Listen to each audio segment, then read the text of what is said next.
Se hicieron muchos documentos, uno de ellos son las constituciones, y una de ellas es esta constitución dogmática Dei Verbum. ¿Qué significa Dei Verbum? Significa palabra de Dios.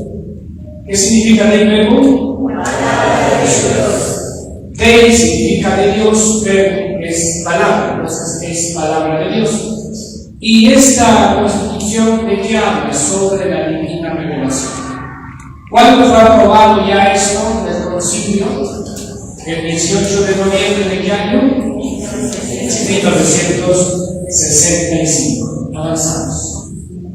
Y entonces, en ese documento, en el capítulo 6, donde dice la Sagrada Escritura en la vida de la Iglesia venera las Sagradas Escrituras, en el numeral 21 en adelante va a hablar de cuál debe ser la importancia que tiene la palabra de Dios en la vida de los cristianos católicos del mundo entero. Así que atentos a lo que voy a leer y explicar. Dice: la Iglesia ha venerado siempre las Sagradas Escrituras, al igual que el mismo cuerpo del Señor. Hace un momento hemos hablado de Jerónimo, y Jerónimo dijo: ignorar las Escrituras es ignorar a Cristo. A ver, repita. Ignorar las Escrituras es ignorar a Cristo. ¿Y por qué dijo eso? Porque solamente, por no decir exagerando un poco, ¿no?, quien lee detenidamente las Escrituras podrá conocer a profundidad quién realmente fue Jesucristo. Y también le dijo que cuando uno ora le habla a Dios, y cuando uno lee la Biblia, Dios le habla a uno. Eso es cierto, ¿no es cierto? Claro, esas dos frases son de él. ¿Y por qué lo hago mención? Porque dice acá bien claro: a venerar las Sagradas Escrituras al igual que el mismo cuerpo del Señor. Y ustedes saben que en la liturgia eucarística, perdón, en la Santa Misa, hay dos partes inseparables. ¿Cuáles son? La liturgia de la palabra y el sacramento. Entonces, por eso, no dejando de tomar, dice, de la mesa y de distribuir a los fieles el pan de vida, tanto de la palabra como del cuerpo de Cristo, sobre todo la Sagrada Liturgia.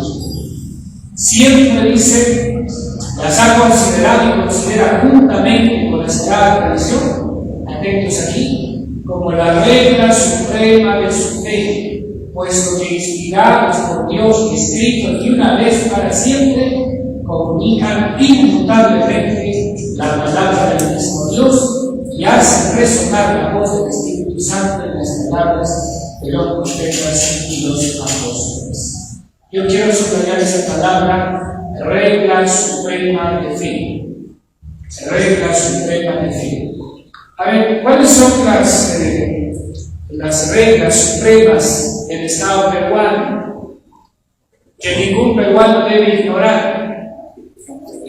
La Constitución Política del Perú. ¿Qué más? ¿Qué más se puede anexar ahí? Los tratados, ya, pero a nivel nacional, los códigos, ¿no? Los básicos, ¿cuáles son? Civil y penal. Bueno, ya, listo. Si eso vale a nivel civil, mira lo que dice ahí: regla suprema de fe. ¿Qué quiere decir eso? Que si usted quiere conocer qué cosa es creer en Dios, qué cosa es vivir según Dios, ahí está la regla suprema. ¿Cuál es? La palabra de Dios. Entonces, seguimos, y ahí viene ahora lo más importante: dice, es necesario, por consiguiente, atentos acá, que toda la predicación eclesiástica, si predica el obispo, si predica el sacerdote, si predica el catequista, si predica el agente pastoral, toda la predicación eclesiástica, como la misma religión cristiana, se nutra de ¿qué? Vean ustedes, de la Sagrada Escritura, y se rija por ella. Así que no hay que pensar como ciertos hermanos que dicen que ser católico es sinónimo de no leer, ni usar, ni llevar la Biblia. Todavía hay gente que se asombra cuando ve a un católico con la Biblia. ¿Les pasa o no a ustedes eso? Cuando ven a un católico con la Biblia, dice, no parece católico. Pero si ven a otro con Biblia, ese es protestante. ¿Y por qué tiene que pensarse así? ¿Por qué? Cuando debería ser al revés, ¿no? Entonces, mira lo que dice acá. Toda la predicación eclesiástica debe ser basada en la doctrina de qué? De las Sagradas Escrituras. Seguimos. Porque en los sagrados libros el Padre que está en los cielos se dirige con amor a sus hijos y habla con ellos. Atentos a esa expresión. Se dirige con amor a sus hijos. ¿Y quiénes son sus hijos? Toda la humanidad. Bautizados sobre todo, pero los no bautizados también. Hijos esperados que algún día llegarán a la iglesia. ¿Qué más? Habla con ellos de significado. Y es tanta la eficacia que radica en la palabra de Dios, que es verdad, apoyo y vigor de la iglesia y fortaleza de la fe para sus hijos. Atentos acá, alimento del alma, fuente pura y perenne de la vida espiritual. Alimento del alma. No solamente el alimento del alma es la Eucaristía, la comunión, sino también ¿quién? La palabra de Dios. Entonces a esto. Y cuando dice fuente pura y perenne de la vida espiritual, no habrá un hombre que sea realmente espiritual, por más monje que sea, por más ermitaño que sea, si es que no ha meditado y contemplado las Sagradas Escrituras. Muy a propósito se aplican a las Sagradas Escrituras estas palabras, pues la palabra de Dios es viva y eficaz. ¿Alguien me puede decir de qué cita bíblica se toma esa? Ustedes saben eso, ¿eh? ¿De qué cita bíblica se toma esa expresión? La palabra de Dios es viva y eficaz.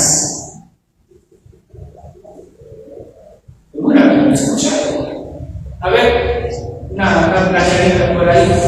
Si se encuentra, pues eso está tomado de la Biblia. Ajá, ¿de qué cita? A ver, la palabra de Dios es viva y eficaz. ¿De qué cita? A ver, ¿quién lo consiguió? Pueden usar sus notas. Hebreos 4. ¿Ah? Hebreos 4. Eso, muy bien. Hebreos 4:4. 12. Exacto. Hebreos 4:12. Que puede edificar y dar la herencia a todos los que han sido santificados. Para ver la herencia, la vida eterna. Avanzamos.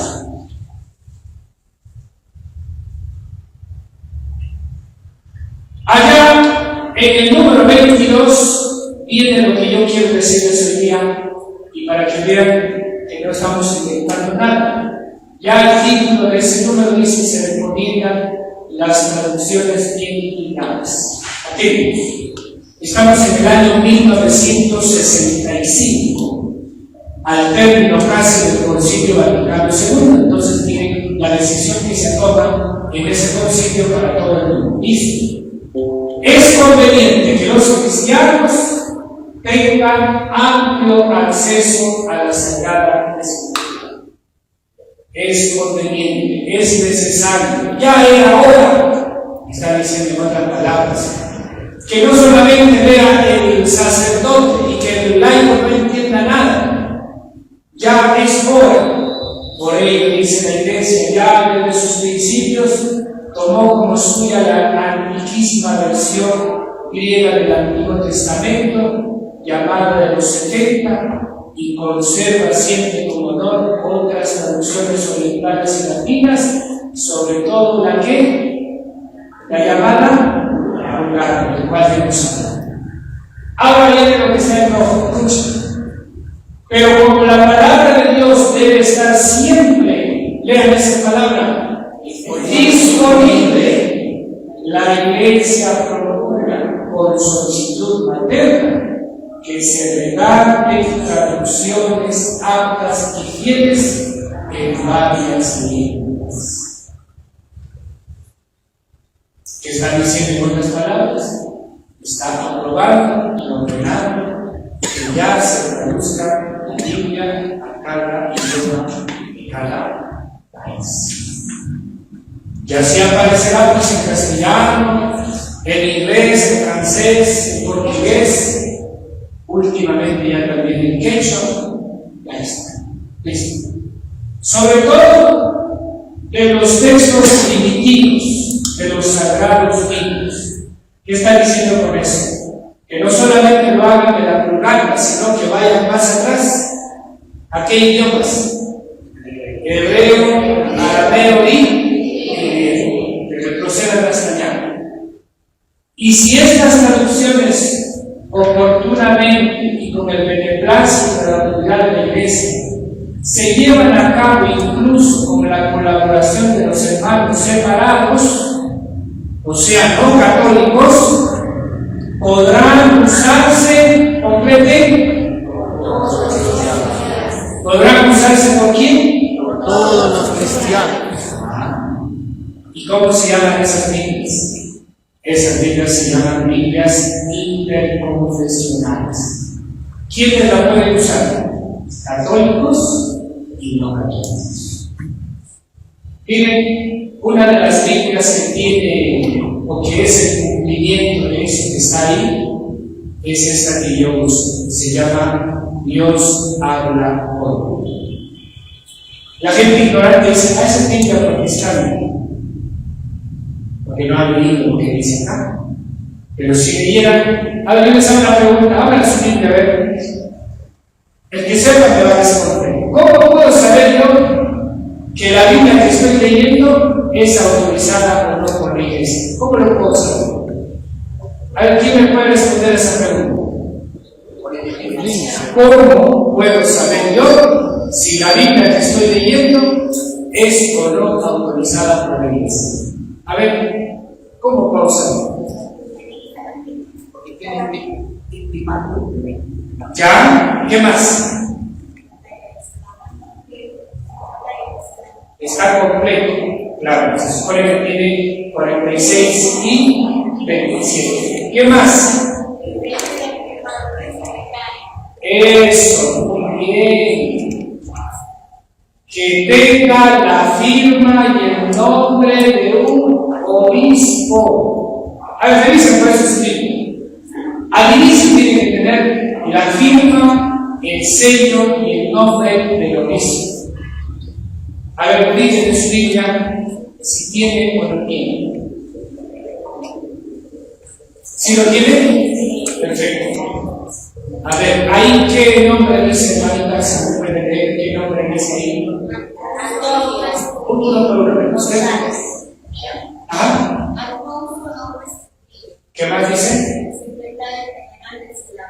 Secretario General del SELA. ¿Y qué significa SELA? Conferencia Episcopal Latinoamericana, o sea, la unión de todos los obispos de Latinoamérica. Muy bien. A ver, en esa Biblia de allá, ¿qué dice? Usted va a encenderlo. Escuchamos. Antonio González, arzobispo de Quito, presidente de la Conferencia Episcopal Ecuatoriana. Muy bien. Esa es una versión, por ejemplo, hecha, traducida para Quito. ¿De qué país? Ecuador. Y el presidente de la Conferencia Episcopal Ecuatoriana es el que da la cara por esa traducción. ¿Qué quiero decir en pocas palabras? Que para que una Biblia sea válida a los ojos de los cristianos, tiene que pasar lo mismo que pasa con las leyes. El Congreso aprueba una ley, primera, segunda, tercera, qué sé yo, votación. Y eso tiene que pasar ¿a dónde? ¿A dónde? Al Poder Ejecutivo. ¿Y quién tiene que firmar? ¿Y qué pasa si un presidente no firma? No se publica y no tiene validez. ¿Quién da la cara por eso? El presidente, avalando el trabajo de los congresistas. ¿Quién da la cara en esa Biblia? El obispo, avalando el trabajo de quién, de los teólogos, de los exegetas, de los lingüistas, de los que dominan las lenguas. O sea, no crean que eso lo ha hecho el obispo solo, no. Hay un montón de gente que ha trabajado, expertos, que han trabajado años para traducir, en ese caso, la Biblia para el pueblo. ¿Ahora lo he entendido? Sí. Entonces, cuidado, y por eso yo siempre le pregunto a los protestantes, a los alumnos también, para que piensen, les digo, ustedes tienen ahí Reina Valera, tienen tal, y pueden decirme quién da la cara por esa traducción, quién dice que esta traducción es fiel de la traducción, perdón, de las lenguas originales, y es palabra de Dios. ¿Quién? No hay nadie que firme ahí. Simplemente está la Biblia y punto. Pero en la Iglesia Católica hay un obispo, un arzobispo, alguien que da fe en nombre de quién, en nombre de la Iglesia. Y no se olviden que Jesús, al poner a Pedro como jefe, le dijo entonces que él sería la cabeza. Pero ¿quiénes son los colaboradores de Pedro? Los 11 restantes apóstoles. ¿Y quién es ahora esa figura? El Papa es Pedro, los obispos son los 11 restantes, y son ellos los que en nombre de la Iglesia tienen la autoridad. ¿Para qué? Para decir, esto es palabra de Dios. ¿Está? Entonces miren ustedes la riqueza que hay detrás de eso. Y les decía de esta traducción, o de esta versión, porque aquí está la Biblia, Dios habla hoy, y después del break voy a publicar lo que está escrito. Y ahí dice, lo que está diciendo ahí, que esta Biblia es un trabajo en conjunto de quién, de la Iglesia Católica con la sociedad bíblica unida. Y juntos aprueban para quiénes, para ambos. ¿Quiénes pueden ver? Católicos y no católicos. Pero ¿quién da la cara por la Iglesia Católica? Aquí está, voy a ver el nombre. Creo que es el mismo, como mi hermano. Se lo voy a leer, dice: Raimundo Damasceno Asís, obispo auxiliar de Brasilia, secretario general del SENA. ¿De dónde era Brasilia? ¿Dónde queda? En Brasil. Sea cual sea el país, no importa, mientras sea un obispo católico y que diga en nombre de la Iglesia, esto es palabra de Dios, suficiente. Usted puede ver una Biblia de España, de Argentina, de Chile, de México, de lo que sea, pero si tiene la aprobación de un obispo que es católico, esa es palabra de Dios. ¿Han entendido esa parte? Entonces eso es muy importante, para que no digan ustedes, todas las Biblias son. A veces en nuestra ignorancia, o la ignorancia de la gente sencilla que dice, pero ¿para qué no peleamos, no? Si todo es palabra de Dios, todas las Biblias son iguales. ¿Ha escuchado usted por eso? Y el padre Cristóbal se pone colorado cuando le dicen eso, ¿no? Que todas las Biblias son iguales. ¿Por qué? Porque él sabe que no es así. Y ustedes revisen detenidamente algunas traducciones que no son católicas, a veces se salen del mensaje original. ¿Sí, hermana? ¿Quieren preguntar algo?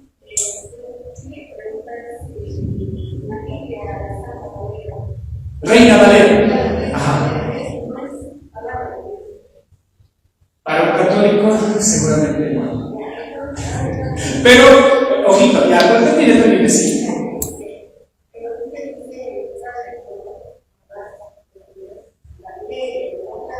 Sí.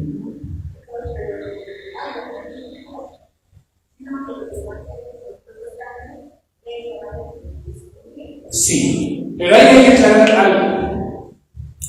Yo ni nadie me imagino se va a responsabilizar si en esa traducción no se respeta el mensaje original. Puede haber algo que no coincida, nadie se responsabiliza. Pero el padre, ¿por qué lo hace? Para que los protestantes vean que lo que dice en su Biblia, dice en la Biblia, católica. Y entonces, él lo que quiere demostrar es que si en tu Biblia dice lo que dice acá, ¿por qué no crees lo que dice? ¿Por qué no haces lo que dice? Esa es la intención que tiene el Padre. Yo decir exageradamente no es palabra de Dios, seguramente no, pero nos reservamos en admitir o en decir que si hay algún error, alguna omisión o alguna exageración que no coincida con el mensaje original, nos libramos de responsabilidad. Cosa que no pasa con las Biblias aprobadas por la Iglesia Católica, porque alguien está dando la cara. Y está dando la cara no porque de la noche a la mañana hicieron el trabajo. Eso es un trabajo de años, por no decir de décadas, porque hay que recurrir a las lenguas originales. Y hay un montón de gente que trabaja ahí, lingüistas, etcétera, gente que domina los idiomas originales, los primeros idiomas. Bien, entonces, ustedes al menos, recordando lo que les dije el primer día, espero que no pequen por ignorancia y no digan, esa Biblia Dios habla hoy, ese es protestante, eso no debe leer. ¿Qué dice acá? Sobre todo, bueno, ya punto, dice, ¿no? Y si estas traducciones oportunamente y con el beneplácito de la autoridad de la Iglesia, ¿quién representa la autoridad de la Iglesia? El Papa y los obispos se llevan a cabo incluso con la colaboración de hermanos separados, o sea, no católicos, podrán usarse para todos los cristianos. Y yo debo decirles que me he paseado por todas las versiones y al final me he quedado con esta. ¿Por qué? No es que quiero estar cerca de los protestantes, no, sino porque esta traducción me parece que es la más asequible, la que requiere menos interpretación. ¿Quiénes tienen la Biblia de Dios ahora? A ver, ¿alguien tiene aquí la Biblia de Dios ahora? ¿Usted? ¿Quién más? Ya. Yo les pediría, si lo tienen, revisen. Y si no, pues también pueden buscar en el internet y descargarlo el aplicativo, el app, su celular y lo. Pero sí les quiero decir algo, y tal vez ustedes van a preguntarlo, pero esa Biblia es completa, por supuesto. Tiene los 46 libros del Antiguo Testamento y los 27 en el Nuevo Testamento. Así que, si les parece, pueden usarlo. Dicho sea de paso, al final he traído algunos ejemplares, si alguien desea adquirirlo, lo puede hacer. ¿Ya? Al final. Hasta aquí entonces, ¿todo claro? ¿Sí? ¿En qué año estamos aquí? Atentos, ¿cuántos años atrás? 75, 85, 95, 2005, 2015, 2025. ¿Cuántos años va a cumplir? 60 años. Recién hace casi 60 años la Iglesia dijo, traduzcan la Biblia al español, porque dice, debe estar siempre disponible. ¿Para quién? Para toda la Iglesia. ¿Cómo podía estar disponible en latín? ¿Quién sabía la Biblia? Solamente el obispo. Y el pueblo no sabe latín. Por eso dice, debe estar disponible. Accesible. Ok, listo, avanzamos entonces si no hay más preguntas. Ahora vamos a pasar a hablar sobre la Sagrada Tradición, que es otro tema interesante que debemos conocer. Antes de llegar a explicar en sí qué es la tradición, aunque ya lo hice brevemente la semana pasada, por favor, veamos algunas citas bíblicas. A ver, ¿quién dice yo voy a leer Juan 21, 25? ¿Quién dice yo voy a leer 2 de Tesalonicenses 2:15? ¿Quién dice yo voy a leer Filipenses 4:9? A ver, ¿quién se lanza con la primera cita? Todos a trabajar. ¿Quién dice yo? Adelante, hermano. Si ya lo tiene, en voz alta.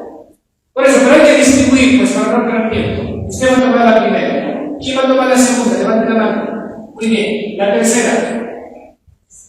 La tercera, usted. La cuarta, Hechos. ¿Quién? Usted. La quinta, la segunda de Pedro. ¿Quién? Otro de aquí participe, por favor, la segunda de Pedro. ¿Quién va a tomar? Muy bien. Otra, primera de Timoteo. ¿Quién va a tomar? Hazle, por favor, de aquí. Oscar. ¿Te animas? Listo. Primera de Juan. ¿Quién va a tomar? Muy bien, perfecto. Ya. Entonces, escuchamos la primera cita y ustedes presten muchísima atención. Adelante. Jesús hizo muchas otras veces. Si se escribieran una por una, creo que no había lugar en el mundo para tantas. ¿Han entendido lo que ha dicho? De nuevo, hermanita, fuerte. Jesús hizo muchas otras cosas. Ajá. Si se escribiera una por una, creo que no habría lugar en el mundo para tantos libros. Eso. Jesús hizo muchas cosas que no están donde. Y si se escribiera, dice ¿qué pasaría? No habría lugar para tantos libros. ¿Qué quiere decir eso? Que no todo está necesariamente en la Biblia. Hay muchas cosas que hace la iglesia que no están en la Biblia. Y a usted le habrán dicho, a ver, ¿dónde está el rosario en la Biblia? ¿Le han preguntado eso? Sí están las oraciones, pero no estamos así como lo tenemos nosotros, ¿no? Pero ya eso es reflexión teológica, eso es reflexión pastoral. Pero para que vean, ¿no?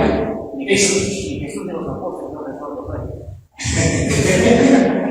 Claro, cuando contestar la pregunta, a veces da risa con sus preguntas, pero a veces tiene sentido, ¿no? De ver dónde está eso en la Biblia. Entonces, hay que leer esto que dice acá. Muchas cosas dijo que no está, porque si escribiera todo, dice, no habría lugar donde, ¿no? Siguiente cita. ¿Quién le tocó?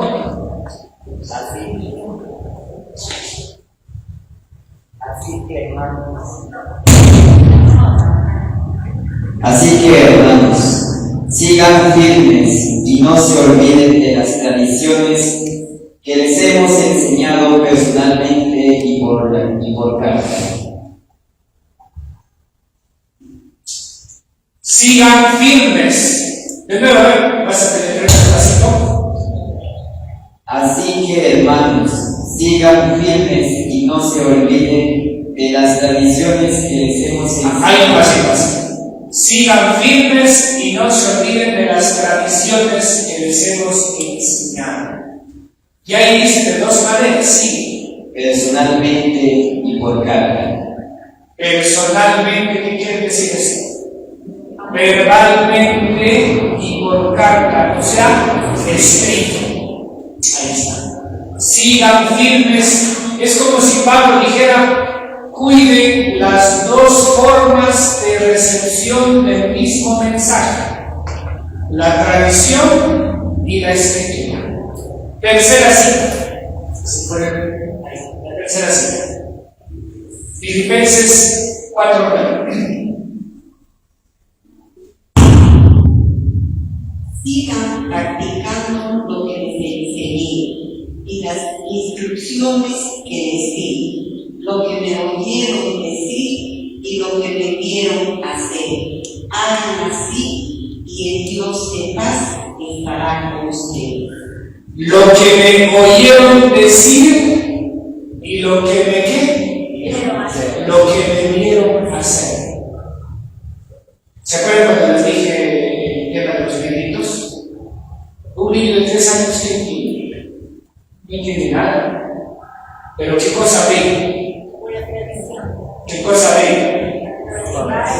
Ve el disfraz, el baile, escucha qué cosa. la música, saborea cosas, la comida, el logro, y queda en su ser todo lo que significa la festividad de los niños. Ahí estamos. De nuevo, Marita, atentos a estos dos detalles.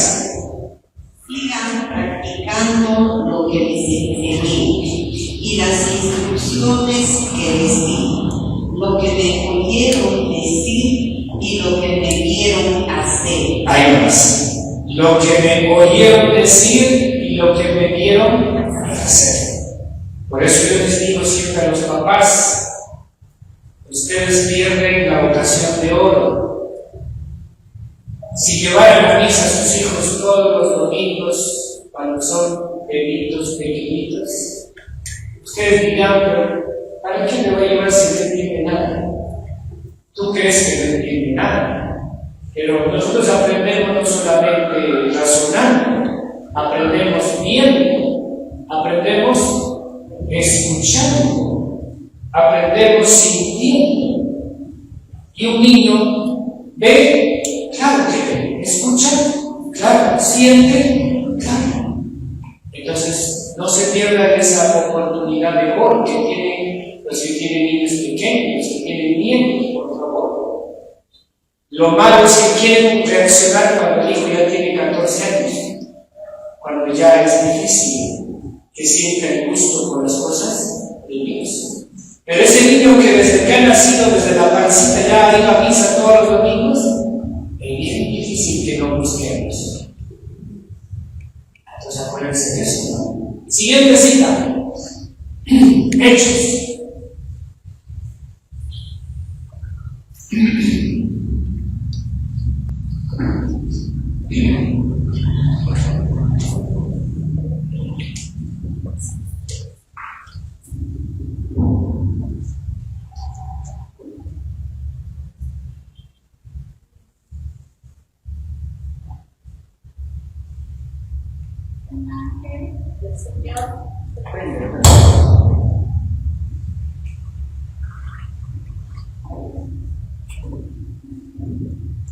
Un ángel del Señor se presentó a Felipe y le dijo: dirígete hacia el sur por el camino que baja a Jerusalén a Gaza.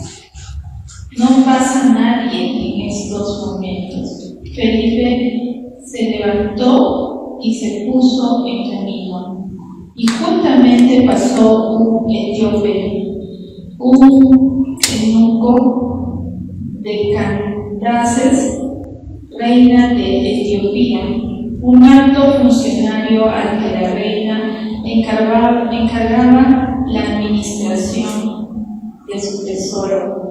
Había ido a Jerusalén a rendir culto a Dios y ahora regresaba sentado en su carro leyendo al profeta Isaías. El Espíritu dijo a Felipe: acércate a ese carro y quédate pegado a su lado. Y mientras Felipe corría y oía de él al profeta Isaías, le preguntó: ¿entiendes lo que estás leyendo? El etíope contestó: ¿cómo lo voy a entender si no tengo quien me lo explique? Enseguida invitó a Felipe a que subiera y se sentara al lado. El pasaje de esta escritura que estaba leyendo era este: fue llevado como oveja al matadero, como cordero mudo ante el que lo trasquila, no abrió su boca. Fue humillado, privado de sus derechos. ¿Quién podrá hablar a su descendencia? Porque su vida fue arrancada de la tierra. El etíope preguntó a Felipe: dime, por favor, ¿a quién se refiere el profeta? ¿Y a sí mismo o a otro? Felipe empezó entonces a hablar y a anunciarle a Jesús, partiendo de este texto de la Escritura. Siguiendo el camino llegaron a un lugar donde había agua. El etíope dijo: aquí hay agua. ¿Quién impide que yo sea bautizado? Felipe respondió: pues ser bautizado si crees con todo tu corazón. El etíope replicó: creo que Jesucristo es el Hijo de Dios. Entonces hizo parar su carro, bajaron ambos al agua y Felipe bautizó al eunuco.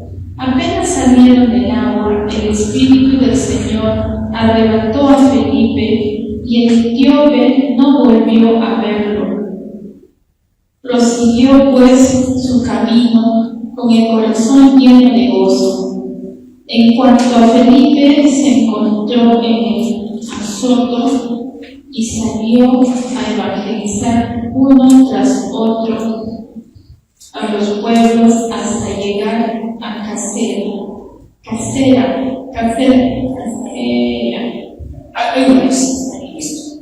Gracias. El versículo 31 es la clave. ¿Cómo voy a entender qué dice si no hay nadie que me lo explique? Cuando Lutero comienza la locura que hizo, él dijo que cualquiera puede interpretar la Biblia a su manera. Y es así como aparecen las sectas, cada vez siguen apareciendo más. ¿Por qué? Porque si yo voy a interpretar como quiero, ¿cuál es la garantía de que no me equivoque? Y ese es el detalle. Aquí, ¿quién es ese Felipe del cual está hablando el lector? ¿Quién será? Es uno de los apóstoles. Y entonces, miren, hay ese detalle, es importante. ¿Quién puede ayudarte a entender las Escrituras? No es cualquiera, es el magisterio de la Iglesia. ¿Quién representa el magisterio de la Iglesia? El Papa, los obispos, los sacerdotes, los diáconos, el catequista, todos los que han aprendido y están en sintonía con la recta doctrina. ¿Cómo voy a entender si no hay nadie quien me lo explique? Pero eso también tiene otro significado. ¿Cuánta gente estará esperando que alguien le explique la palabra de Dios? Entonces eso también es muy bueno. Bien, y ahora sí vamos al corazón de este tema, porque estas lecturas es lo que está en rojito. Por eso lo puse ahí ya. ¿Quién va a leer? ¿A quién le toca? Adelante, por favor. Por eso siempre trataré de recordarles estas cosas, aunque las sepan y se mantengan firmes en la verdad que poseen. Me parece bueno refrescar su memoria mientras esté en la presente morada, sabiendo que pronto será desarmada esta tienda mía, según me lo ha manifestado nuestro Señor Jesucristo. Por eso procuro hacer todo lo necesario para que, después de mi partida, recuerden constantemente estas cosas. En efecto, no hemos sacado de fábulas o de teorías inventadas lo que le hemos enseñado sobre el poder y la venida de Cristo Jesús nuestro Señor. Con nuestros propios ojos hemos contemplado su majestad, cuando recibió de Dios Padre la gloria y honor. En efecto, llegó sobre él la propia palabra de la gloriosa majestad. Este es mi Hijo muy querido, el que me agradó elegir. Ahí más o menos. ¿Quién es ese Pedro? ¿Quién es? El apóstol Pedro. Él que ha vivido con Jesús, que lo ha negado a Jesús y que después dio su vida con Jesús, está diciendo: todo lo que les hemos enseñado no son fábulas y cuentos, sino que son, dice. Entonces ahí va contando, dice que un día bajó sobre él el poder del Espíritu Santo. ¿Me pueden decir a qué escenario se está refiriendo? A su bautismo, exactamente. Siga. Nosotros mismos escuchamos esa voz venida del cielo, estando con él en el Monte Santo.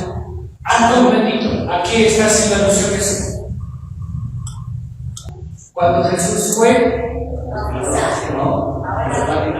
transfigurado, donde dice apareció Moisés y Elías hablando con quién. ¿Y quién dijo hay que hacer 3 chozas? Él se está contando ahí. Pedro se está recordando lo que vivió en carne propia. ¿Con quién? ¿Estando con quién? Estando con Jesús. Atentos a ese detalle. Sigan. A consecuencia de esto, creemos más firmemente en el mensaje de los profetas, y deben tenerlo como una lámpara que luce en un lugar oscuro, hasta que se levante el día, y el lucero de la mañana brille en sus corazones. Atentos ahora al 20. Y esto es lo que tenemos que tener cuidado para no inventar una secta más. Atentos al 20.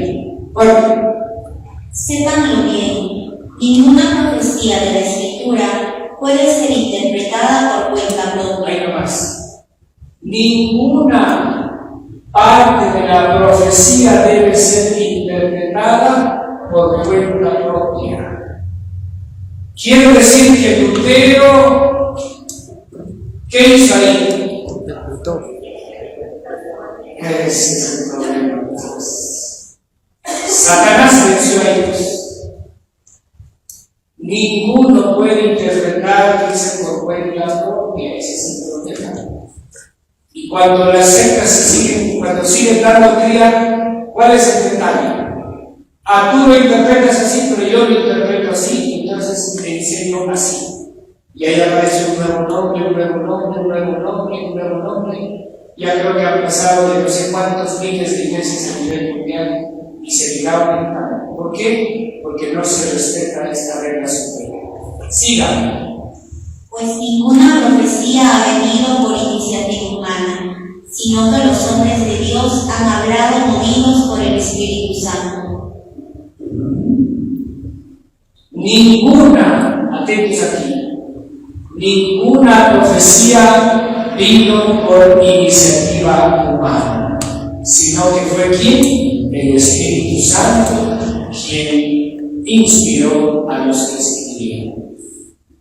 Entonces la pregunta es, si fue el Espíritu Santo quien inspiró y lo hizo para el bien de la humanidad, y Jesús estableció una jerarquía, una autoridad en la iglesia, ¿quién debe ser la encargada de la importante?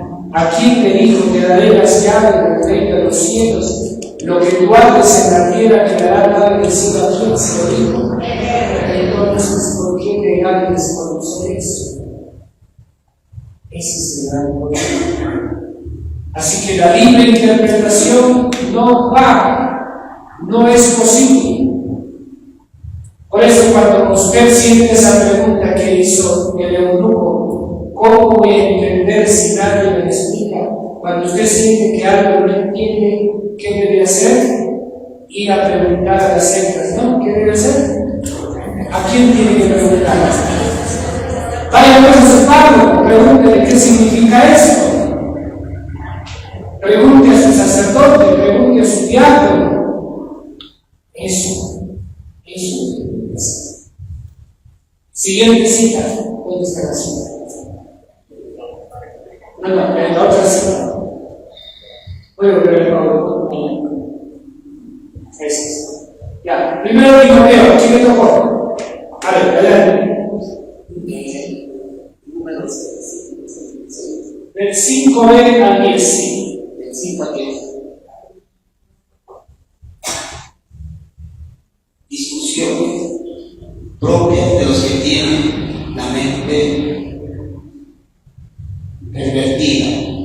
Están tan alejados de la verdad y para ellos la religión es un puro negocio. Es verdad que la religión es un buen negocio, pero en otro sentido, y gracias a ella nos conformamos con lo que tenemos. Pues al llegar al mundo no trajimos nada, y al dejarlo tampoco nos llevaremos nada. Conformémonos entonces con tener alimento y ropa, Los que quieren ser ricos caen en tentaciones y trampas. Un montón de ambiciones locas y dañinas los suben en la ruina hasta perderlos. Debes saber que la raíz de todos los males es el amor al dinero. Algunos arrastrados por él se extraviaron lejos de la fe y se han torturado a sí mismos con un sinnúmero de tormentos. A ver, ¿a qué se refiere Pablo cuando habla de este mundo? ¿Cuál es el objetivo detrás de tantas iglesias, de tantas sectas? ¿Cuál es la razón de ser? ¿Por qué hay tanta pelea? Porque yo tengo la verdad, tú tienes la verdad. No, porque ¿cuál es el objetivo? ¿Salvar almas? En eso hay que darse cuenta. Y dice ahí, la religión se ha convertido en ¿qué? Entonces, eso está diciendo ahí. Y está diciendo bien claro. Dice, la raíz de todos los males que es el dinero, y por eso mucha gente se ha pervertido y se ha condenado. Un día yo estaba dictando clases de Cairán y estaba en quinto año y le preguntaba, estábamos hablando de la iglesia y un alumno dijo, yo quiero ser pastor. Y yo le dije, ¿por qué quieres ser pastor? Así quiero ser millonario rápido. Y fíjate que yo no le había enseñado a que piense de esa manera, sino que él había ya sacado sus conclusiones por sí mismo. Un joven de 16 años. Y yo me alegré porque ya es lo que está pensando, entonces se da cuenta y dice por dónde va la cosa. La cosa no es como lo pintan, sino el objetivo es lo que dice esa cita: hacer negocios con qué? Con la fe, con la palabra, con la religión, etc.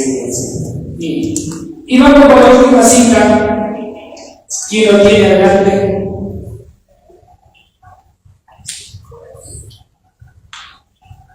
Permanezca en ustedes lo que oyeron desde el principio. Si permanece en ustedes lo que oyeron desde el comienzo, también ustedes permanecerán en el Hijo y en el Padre. Esta es la promesa que Él mismo prometió y que es la vida eterna. Les he escrito esto pensando en aquellos que tratan de desviarnos, pues en ustedes permanece la unción que recibieron de Jesucristo y no necesitan que nadie venga a enseñarles. Él les ha dado la unción y ella les enseña todo. Ella es verdad, no mentira. Así pues, quédense con lo que les ha enseñado. Y ahora, hijitos, permanezcan en Él, haciéndolo, tendremos plena confianza cuando aparezca en su gloria, en vez de sentir vergüenza ante Él cuando nos venga a pedir cuentas. Yo voy a retomar el 24, cuando dice: guarden ustedes en su corazón el mensaje que oyeron desde el principio. El mensaje que oyeron desde el principio. ¿Qué quiere decir eso? El mensaje que han escuchado, se hablaba del Antiguo Testamento, la traducción de los 70 que usó el mismo Jesucristo, en eso manténganse.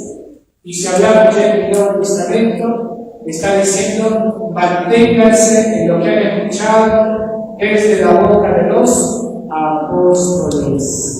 Manténganse en eso, no se salgan de ahí, no cambien de doctrina, no inventen cosas que no son, manténganse en eso, lo que han escuchado desde el principio, desde el inicio, sea tanto en el Antiguo como en el Nuevo Testamento.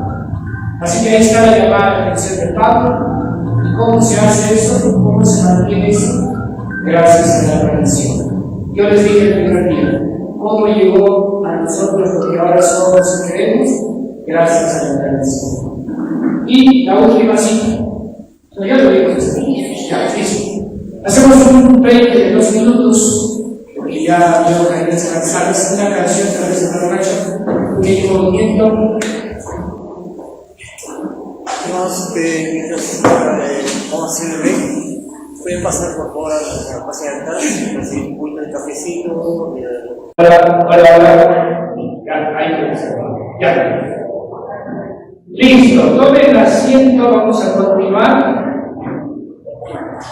Esta Biblia de la cual les hablé, que sería la Biblia interconfesional, al final, hay los hermanos que van a ofrecer esta Biblia de estuche 50 soles, y este es un libro, se llama Del vacío existencial a la plenitud de la vida. Es un libro que se escribió hace 2 años. También les va a interesar porque es una catequesis resumida de todo, y eso está 20 soles. Así que lo que desean pueden adquirirlo al final de la charla. Bien, avanzamos entonces. Vamos a ver ahora qué dice el catecismo de la Iglesia Católica sobre la tradición. Atentos aquí. En el artículo 12, número 74, va a empezar a desarrollar el catecismo de la Iglesia Católica lo que nosotros tenemos que comprender como parte de la tradición y lo que tenemos que tener un equilibrio al momento de manejar tradiciones científicas. Y dentro de ello, obviamente, el magisterio. Vamos a llegar poco a poco a eso. Dice: Dios quiere que todos los hombres se salven y lleguen al conocimiento de la verdad. Esta es la cita que debería ser nuestra motivación principal para todos. ¿Por qué hacemos lo que hacemos? ¿Por qué programamos, trabajamos? Todo lo que hacemos tiene una sola razón, y es lo que está en el Timoteo 2:4. Que todos los hombres se salven y lleguen al conocimiento de la verdad. Eso es el libro. De hecho, el Código de Derecho Canónico de la Iglesia, en el último canon, dice que todo lo que está escrito ahí como ley debe desembocar en una sola cosa: la salvación de las almas. Si eso no se cumple, ¿para qué sirvió todo? Para nada. Entonces, por eso, miren cómo comienza, ¿no?, la explicación sobre la tradición. Entonces dice, es decir, el conocimiento de Cristo Jesús. Es preciso, pues, que Cristo sea anunciado a todos los pueblos y a todos los hombres, y así la revelación llegue a los confines del mundo. Dios quiso que lo que había revelado para la salvación de todos los pueblos se conservara por siempre íntegro y fuera transmitido a todas las generaciones. Eso no se olvida. Volviendo al tema de los negritos, pasarán 1000 años y seguirán bailando. ¿Sí o no? Sí. ¿Por qué? Porque la tradición. Vamos. Hablando de la fe, han pasado 2020 años y seguimos celebrando la Eucaristía. Seguimos rezando el Padre Nuestro. Seguimos rezando el Credo. Seguimos diciendo que Dios es Padre, Hijo y Espíritu Santo. Seguimos diciendo que María es. ¿Cuántos años han pasado? ¿Cuántos años pasarán? 3 años. ¿Y todo gracias a qué? A la tradición. Alguien nos ha entregado. ¿A usted quién le enseñó a rezar el rosario? Su abuelita. ¿Qué ha hecho su abuelita? Le ha transmitido la tradición. ¿Me entiendes? Sí. Sí. Cristo nuestro Señor, en quien alcanza su plenitud toda la revelación de Dios, mandó a los apóstoles predicar a todos los hombres el Evangelio como fuente de vida, perdón, de toda verdad salvadora y de toda norma y conducta, comunicándoles así los bienes divinos. El Evangelio prometido por los profetas, y él mismo cumplió y promulgó con su voz. Busquen Mateo 28, 19, 20, para que vean que lo que dice ahí es exactamente lo que está diciendo el Evangelio. Cristo, ¿qué dice? Mandó a los apóstoles a qué? Vamos a ver qué dice Mateo 28, 19, 20. ¿Quién va a leer? ¿Cuánto hermano? Hay unas clases que ¿cuánto?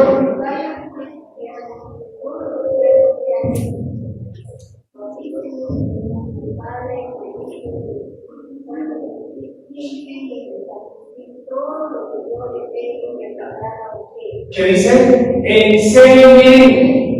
Enseñen.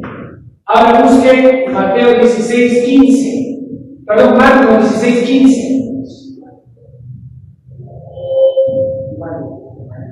Marcos 16:15. A ver. ¿Quién dice yo digo? Ahí está. ¿Qué dice? 16:15. Les digo, vayan por todo el mundo y anuncien a todos la buena noticia. Ahí nomás, gracias. Vuelve a la diapositiva anterior. Pues está claro, ¿no? Jesús que le dijo, vayan y prediquen. Y Jesús no les ha dicho, pues lleven Biblia, por si acaso lleven Biblia latinoamericana, ¿no? Entonces ha dicho, lleven la Biblia de Jerusalén, la Biblia no sé qué. Dice, vayan y prediquen. ¿Qué cosa tienen que predicar? La buena nueva. Lo que yo deseo, lo que me han escuchado en 3 años, todo lo que me han escuchado en 3 años, eso vayan y prediquen. ¿Y cómo se llama eso? Tradición. Exactamente. Entonces, eso es lo que está diciendo. La predicación apostólica dice, la transmisión del Evangelio según el mandato del Señor se hizo de 2 maneras. Oralmente, los apóstoles con su predicación, con su ejemplo, sus instituciones transmitieron de palabra lo que habían aprendido de las obras y palabras de quién? ¿Quién? Ya les dije la semana pasada. ¿Quién fue el que dijo lo que hemos visto, lo que hemos oído? ¿Quién es ese? No, pues es Juan. Y eso estamos. Y por escrito, los mismos apóstoles y los varones apostólicos pusieron por escrito el mensaje de la salvación inspirados por el Espíritu Santo. ¿Quién está ahí? Mateo. ¿Quién está ahí? Pedro. ¿Quién está ahí? Juan. ¿Quién está ahí? Judas. Tadeo. Santiago. Ahí estamos. Ellos que escucharon decir vayan y prediquen, en algún momento pusieron por se transmitió de manera oral y por eso sigan. Para que este evangelio se conservara siempre vivo y entero en la iglesia, los apóstoles nombraron como sucesores a los obispos, dejándoles su cargo en el magisterio. En efecto, la predicación apostólica expresada de un modo especial en los libros sagrados se ha conservado como tradición continua hasta el fin de los 78. Esta tradición viva llevada a cabo en el Espíritu Santo es llamada ¿qué cosa? En cuanto distinta de la Sagrada Escritura, aunque estrechamente ligada a ella. Por ella la Iglesia, con su enseñanza, su vida, su culto, conserva y transmite a todas las edades lo que es y lo que cree. Las palabras de los santos padres atestiguan la presencia viva de esta tradición, cuya riqueza va pasando a la práctica y a la vida de la Iglesia que cree y obra. Yo le dije en la primera sesión, no hay escritura sin tradición. Y no hay tradición sin escritura. ¿Por qué? Porque la escritura es fruto de la tradición. Y no hay tradición sin escritura. ¿En qué sentido? Si hoy, por ejemplo, usted tiene sus 40 años, ¿cómo va a transmitir a su hijo, a su nieto, que sea la fe? Seguramente va a ser a través de qué? La sangre. Esas 2 cosas están íntimamente ligadas, no se pueden separar. para que sepan. Así la comunicación que el Padre ha hecho de sí mismo por su Verbo y del Espíritu Santo sigue presente y activa en la Iglesia. Dios que habló en otros tiempos sigue, vean ustedes, conversando siempre con la esposa de su Hijo amado. ¿Y quién es la esposa? ¿Quién es la esposa de Cristo? La Iglesia. Sigue conversando con la esposa. Así el Espíritu Santo, por quien la voz viva del Evangelio resuena en la Iglesia y por ella en el mundo entero, va introduciendo a los fieles en la verdad plena y hace que habiten en ellos intensamente la palabra de Dios. Siga. La relación entre la tradición y la Sagrada Escritura. Ahora sí presten atención. La tradición y la Sagrada Escritura están íntimamente unidas y complementarias, porque surgido ambas de la misma fuente, se funden en cierto modo y tienen a un mismo fin. Una y otra hacen presente y fecunda en la Iglesia el misterio de Cristo que ha prometido estar en los suyos para siempre hasta el fin del mundo. ¿Y quién es el que va a decir esto no es bíblico, esto no es tradición popular? Tiene que retomar. ¿Quién es ese? El magisterio de la Iglesia. Ponte tú que de acá, no sé, ¿no? A 10 años, 15 años, alguien se le ocurre decir, mira, la misa debe ser así, o esto debe ser así. ¿Quién va a pasar de filtro y va a decir si es o no es? Porque también podemos poner el riesgo de con el paso del tiempo meter lo que no es. Y por el hermano, un intermedio ahí, que diga esto es y no es. Así que atentos a lo que viene. La Sagrada Escritura es la palabra de Dios en cuanto escrita por inspiración del Espíritu Santo. La tradición recibe la palabra de Dios encomendada por Cristo y el Espíritu Santo a los apóstoles, y la transmite íntegra a los sucesores, para que ellos, iluminados por el Espíritu de la verdad, atentos, la conserven, la expongan y la difundan fielmente en su predicación. Alguna vez alguien preguntó, ¿puede un sacerdote equivocarse? Sí puede equivocarse. ¿Puede un obispo equivocarse? Sí puede equivocarse. Y si el cura se equivoca, el obispo se equivoca, el papa se equivoca, ¿quién lo sabe? ¿Quién lo sabe? Ese es el magisterio, el papa y los obispos. ¿Quién lo sabe? Nos salva de la tradición y la escritura. Entonces, ahí vienen ustedes la sabiduría de parte de Dios. Puede ser que el que está de árbitro, pues está corrompido. Por eso, ¿qué dice ahí? ¿Qué debe hacer el que recibe? Ahí dice, ¿no? Conservar, exponer y difundir fielmente. Por eso no es fácil ser servidor de Dios, ¿sabes por qué?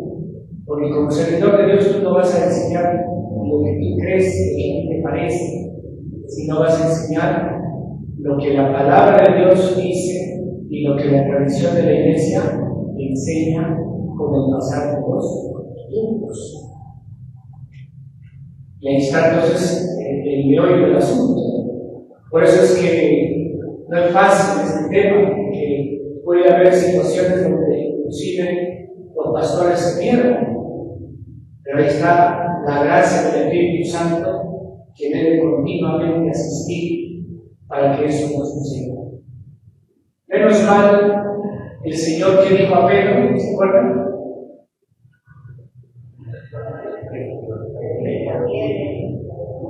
Aparte de eso, algo le dijo por ahí. Los poderes del infierno ¿Qué más? Pero yo lo daré. ¿Para qué? Para que tú confirmes a tus hermanos. ¿Cuál es la certeza? Que el Señor ha dicho, estará cuidando a Pedro para que Pedro no se pierda. Ahora entienden por qué todas las misas oramos por el Papa, por el Papa, por el Papa, por el Papa, por el Papa, ¿recuerdan? Por eso es. Y lo que vale para el Papa, ¿vale para quién? Para el obispo, para el obispo, para el obispo, para el párroco, para el párroco, para el párroco, para el catequista, para que no enseñe barbaridades a los catechistas. ¿Vale lo mismo o no vale lo mismo? Sí, ¿no? Entonces, voy a poner lo que está en rojo, para que entiendan, dice. La tradición recibe la palabra de Dios encomendada por Cristo y el Espíritu Santo a los apóstoles, y la transmite íntegra a sus sucesores, para que ellos, quien, el Papa y los obispos, el sacerdote, el diácono, el catequista, iluminados por el Espíritu de la verdad, conserven, expongan, difundan y eliminen en sus vidas. Repito esos tres verbos: conservar, exponer y difundir. ¿Qué significa conservar? Cuídalos. Es decir, la verdad no se vende. La doctrina de la Iglesia no es una fruta que está a punto de madurarse, hay que rematarla. No. ¿Y a qué quiero decir con eso?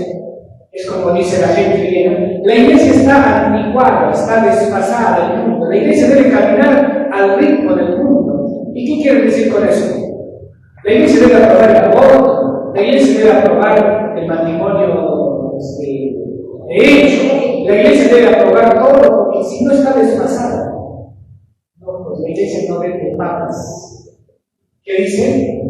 Que hay que conservar, exponer, difundir fielmente. ¿Qué significa eso? Integrar. El adulterio será adulterio como fue hace 2000 años, y acá 5000 años, eso no va a cambiar. ¿Entienden eso? Matar será matar como fue hace 2000, 3000 años, y acá no sé cuánto. Eso no va a cambiar. Sí. No tenemos que ir a la hora que hacer, porque homosexualidad de algo como algo normal. Exactamente.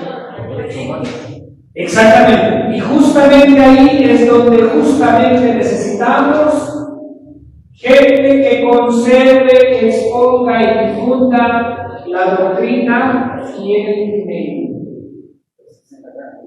Y ahí que dijo Jesús: solo los que perseveran hasta el final se salvarán. Pues no se trata de prostituirse, disculpen el término. Ahora, ¿qué está pasando en las sectas? Para ganar gente, hay sectas que están aprobando todo, están casando, se están aprobando todo. ¿Cuál es el objetivo? Tener gente para qué? Para tener billetes. Hay que hacer cuidado, ¿no?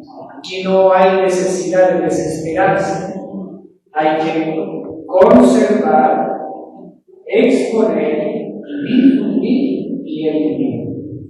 Entonces, por eso yo les dije al inicio, ¿no? Cuando comencé mi exposición la semana pasada, yo quisiera que ustedes sean guerreros. Ahora donde hay medias verdades, ahora donde hay mentiras en las redes sociales, ustedes aclaren, levanten su voz, digan las cosas como son. Esa es la tarea ahora la más difícil. Y ahí tenemos que ser firmes. Muy bien, sigue. Y ahí resulta que la Iglesia, la cual está confiada en la transmisión y la interpretación de la revelación, no saca exclusivamente de la Escritura la certeza de todo lo revelado, y así las dos se han de recibir y respetar con el mismo espíritu de devoción. ¿A qué se refiere cuando dice las dos? escritura y tradición. Escritura y tradición. Sí. La tradición de que hablamos aquí es la que viene de los apóstoles y transmite lo que estos recibieron de las enseñanzas y del ejemplo de Jesús y lo que aprendieron por el Espíritu Santo. En efecto, la primera generación de cristianos no tenía aún un Nuevo Testamento escrito, y el Nuevo Testamento mismo atestigua el proceso de la tradición viva. Les acabo de decir, Jesús le dijo, vayan y prediquen, pero no les dijo, lleven Biblia, lleven lo que está en su cabeza, lleven lo que han visto y lo que han oído, y eso prediquen. Después ya apareció la Escritura. Es preciso distinguir, dice, de ella las tradiciones teológicas, disciplinarias, litúrgicas o devocionales nacidas en el transcurso del tiempo de las iglesias locales. Estas constituyen formas particulares en las que la tradición recibe expresiones adaptadas a los diversos lugares de las iglesias épocas. ¿Sabían ustedes que hay católicos ortodoxos? Sí, ¿no? ¿Y en qué se diferencian con nosotros? El tiempo de la misa. ¿Cómo así? ¿Más de cuánto? A ver,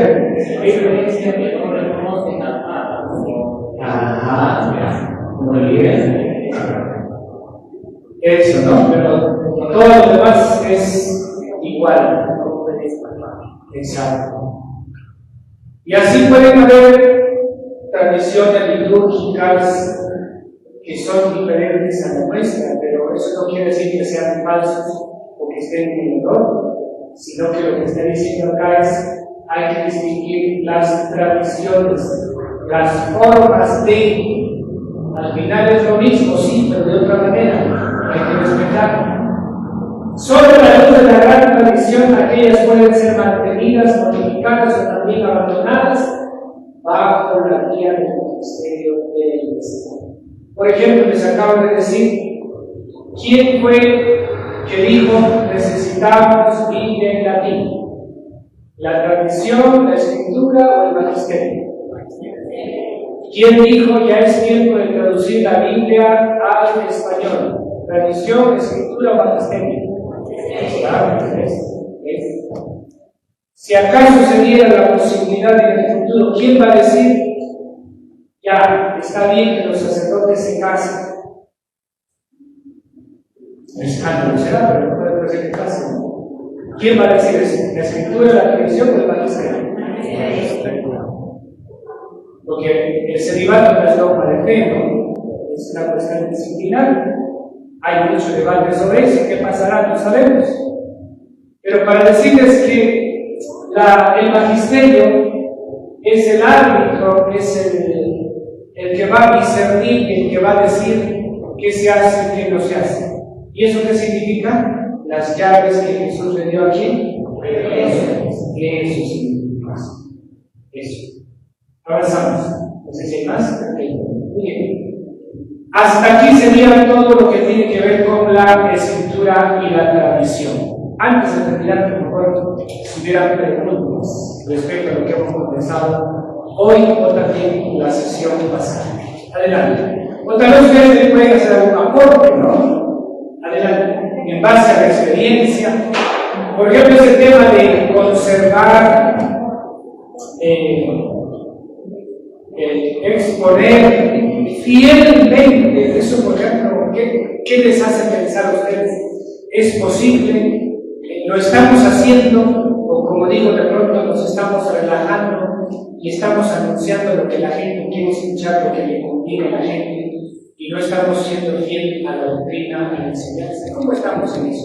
Me gustaría ahí escuchar un poquito de parte de ustedes. Tanto sacerdotes, tanto el obispo, tanto los catequistas, eso no es solo para el Papa, es válido para todos, hasta el último agente pastoral. A ver, al menos 2 o 3 opiniones. Sí, Padre, yo estoy en la iglesia San Pedro participando. Soy catequista en la parroquia San Pedro. Y ahí los padres son misioneros comunitarios, vienen de diferentes culturas.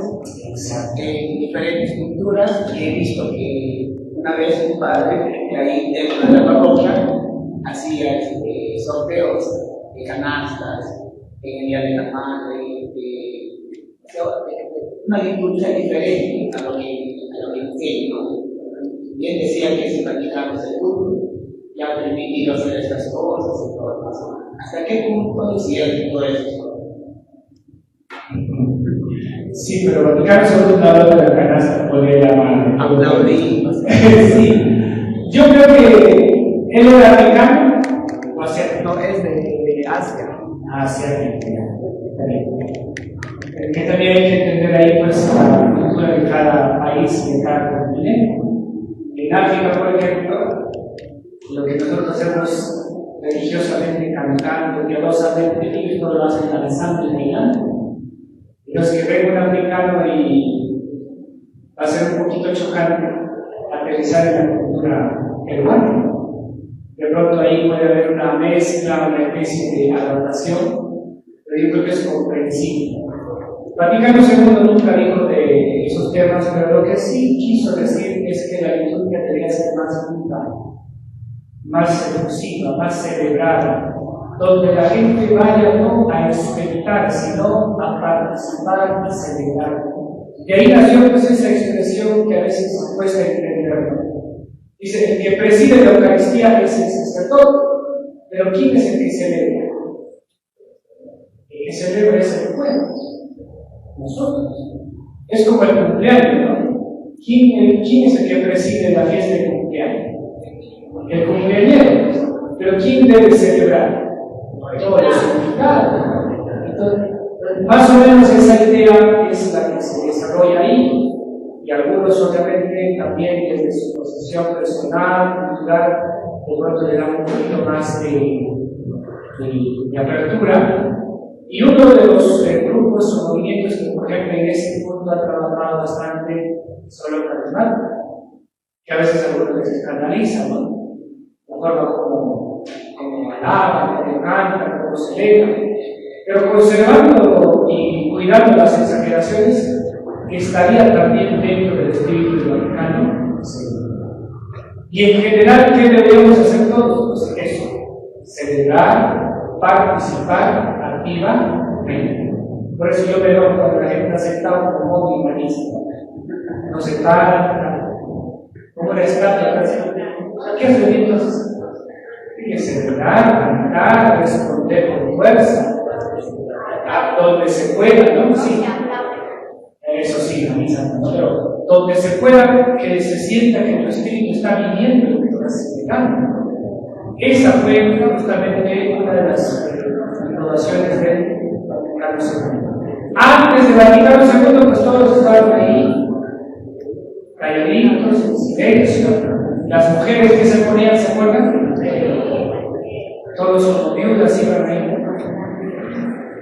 Eran otros tiempos y también respetables, pero la iglesia creyó conveniente que había que dar un pasito más, pero obviamente sin exagerar, siempre cuidando la parte última, ¿no? El respeto, el silencio, porque en la misa hay momentos de silencio, hay momentos de recogimiento, eso no hay que perder, porque si uno pierde ya eso, pues la misa se hace con un shock, y eso tampoco está mal.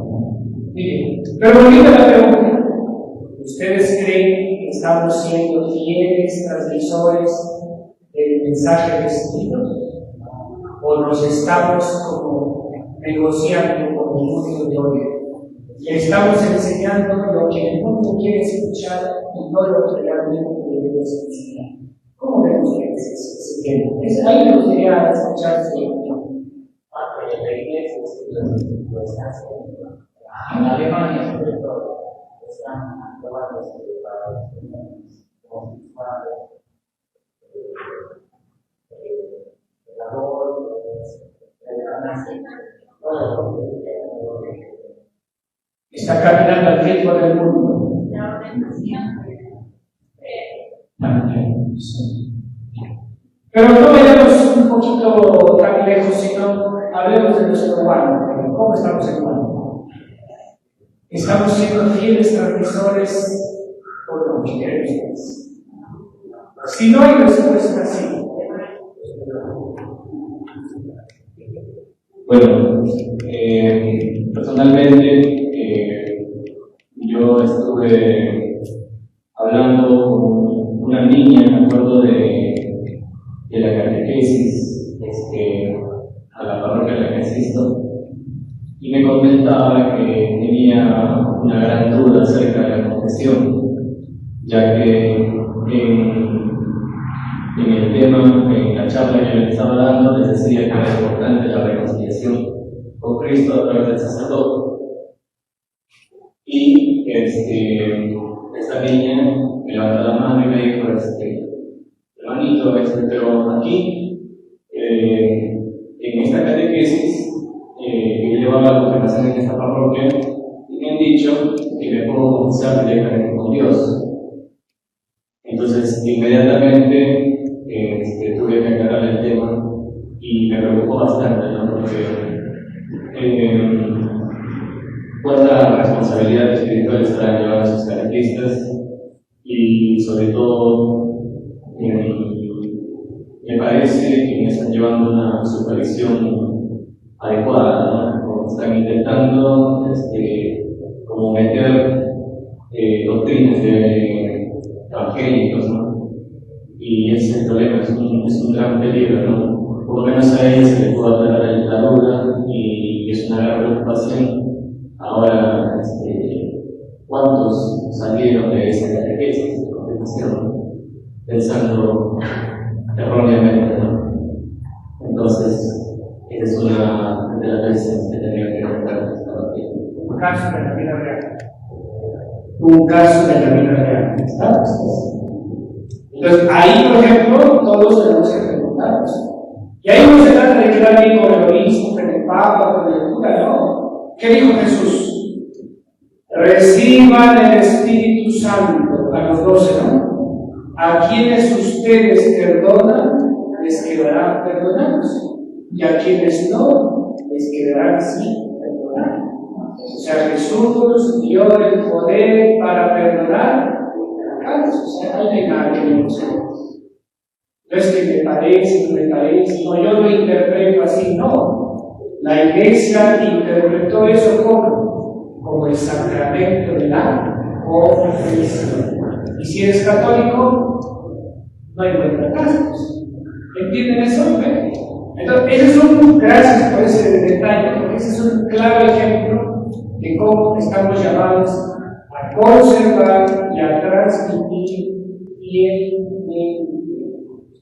Ahí tenemos que pulirnos un poquito más. Y a veces, si ustedes se dan cuenta, en la casa, en la calle, cuando conversamos, usted va a ver gente que es así, ¿no? Bien, va a ver gente relajada.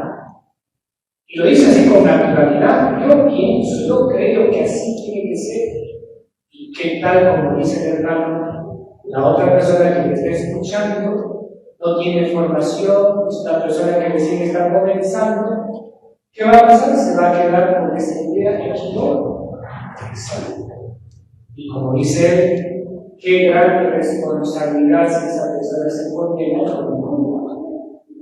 Que yo en algún momento por mi pecado, por mi dejadez, por lo que sea, ya me haya enfriado, ese es otro problema. Pero yo no puedo enfriarme a los demás. Porque ahí puede pasar un catequista, un sacerdote, un obispo, entre en crisis de fe, entre en crisis moral por su pecado, por lo que sea, y enseñe lo que no es. Pues en ese caso es mejor no enseñar, porque al enseñar mal llevas a los demás a la regresión. Entonces ahora se dan cuenta que la cosa no es tan fácil. Por eso, ¿qué dijo Jesús? Oren, ¿para qué? La carne es débil, pero el espíritu es animoso, pero o sea, estaba diciendo la humanidad es débil, necesitamos. ya nos ha dado también el antiguo. Orar, congregar, participar, no apartarse de la iglesia, porque apartarse significa hacerse secta. Esa gente que dice, yo no necesito ir a la iglesia, yo vivo de fe a mi manera, punto. Yo, para terminar, les pongo un ejemplo. En una casa de 5 hermanos, uno de ellos dice, cuando la mamá llama, hijitos, venga, vamos a celebrar mi cumpleaños, no va. Un hermano llama a reunión para compartir como hermanos, no va una vez, 2 veces, 3 veces, 4 veces. Y después de un año, ¿qué pasará con ese hermano? Prácticamente ya se aisló. Y tranquilamente nadie sabrá nada de él y puede estar expuesto a tantas cosas. Igual pasa con un cristiano que se aparta de la iglesia. Tienen cuidado con esa gente que dice, yo no necesito la iglesia porque yo vivo mi fe solo a mi manera. Eso no es propio de un buen cristiano. Amén. Amén. Nos vemos la próxima semana. Empezaremos las tardes y los que desean adquirir, pues ahí los hermanos están en la parte de atrás para ofrecerles la Biblia y el libro. Dios que salve, reina y madre de misericordia, vida, dulzura y gracia nuestra. Dios que salve, a ti amamos desesperados hijos de Eva, a ti suspiramos gimiendo y llorando en este horario de la Ea pues, Señora abogada nuestra, vuelve a nosotros de tus ojos misericordiosos, y después de este destierro, muéstranos a Jesús, fruto bendito del cielo. Oh clemente, oh piadosa, oh dulce y siempre Virgen María, ruega por nosotros, Santa Madre de Dios, para que seamos dignos de alcanzar las promesas de la gracia de nuestro Señor Jesucristo. Amén. El Señor esté con ustedes. La bendición de Dios Todopoderoso, Padre, Hijo y Espíritu Santo, que siempre son ustedes y permanezcan para siempre. Amén. Vayamos en paz. Pueden seguir invitando, no tengan temor de invitar a los que desean venir. ¿Ya? Pásenlos.